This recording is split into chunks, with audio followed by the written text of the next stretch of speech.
3 days of rain. And it still hasn't stopped. Your horse is exhausted.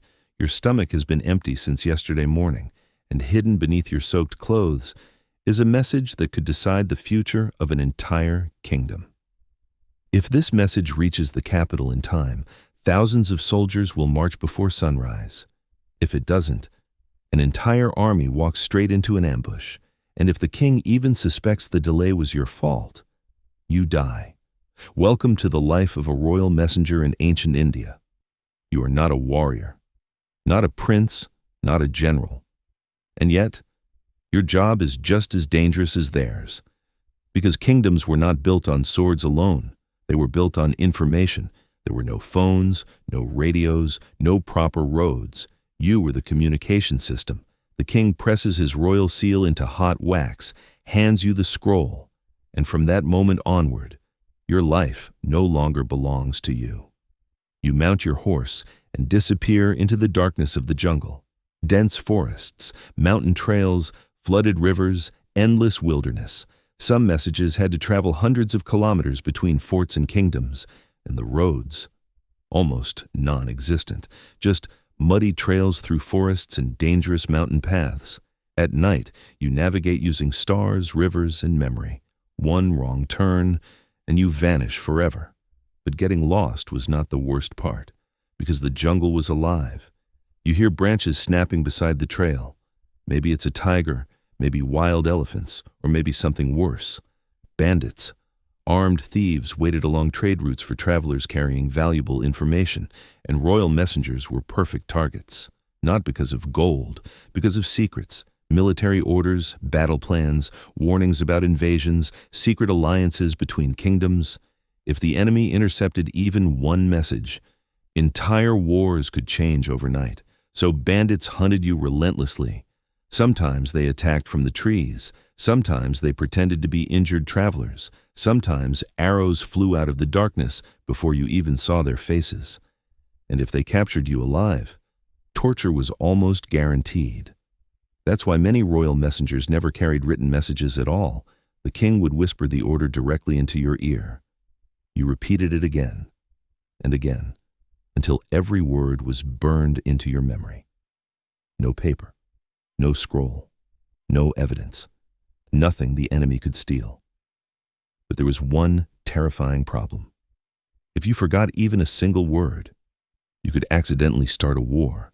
Imagine riding for days through storms and forests, finally reaching the fort, only for the commander to stare at you and say, "That is not the king's exact order." And suddenly, thousands of soldiers are looking directly at you. One wrong number, one missing sentence, one misunderstood instruction, and an entire army could die. The punishment? Execution, because kings did not tolerate mistakes, especially during war, and war was constant. Kingdoms fought over rivers, land, trade routes, taxes, and power. Fast communication was one of the greatest military advantages a ruler could have. Some kingdoms even built relay systems. Fresh horses waited at checkpoints so riders could continue without stopping. But then came the monsoon, and the monsoon destroyed everything.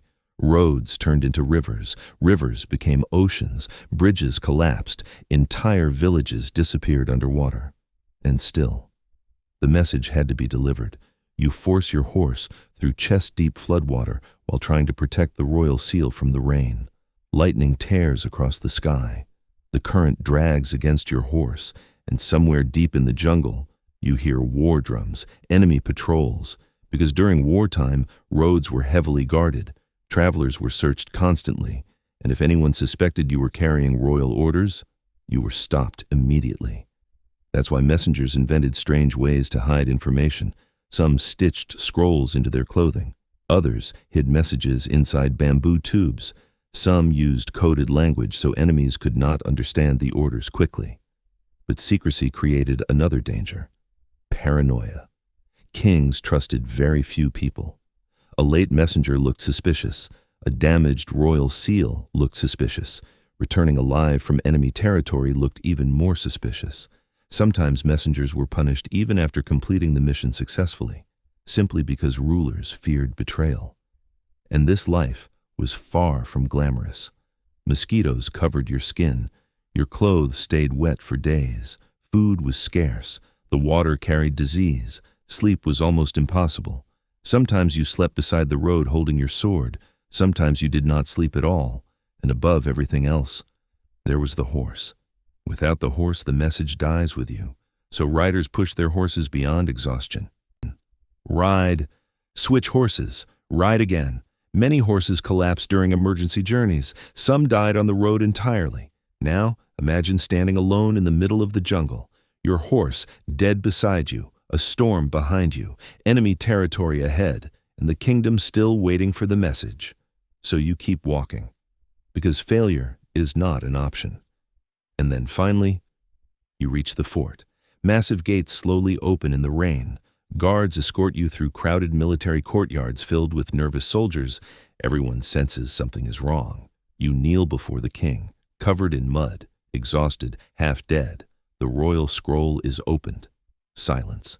The king reads the message slowly. No expression, no reaction, just silence. Then he slowly lifts his eyes toward you.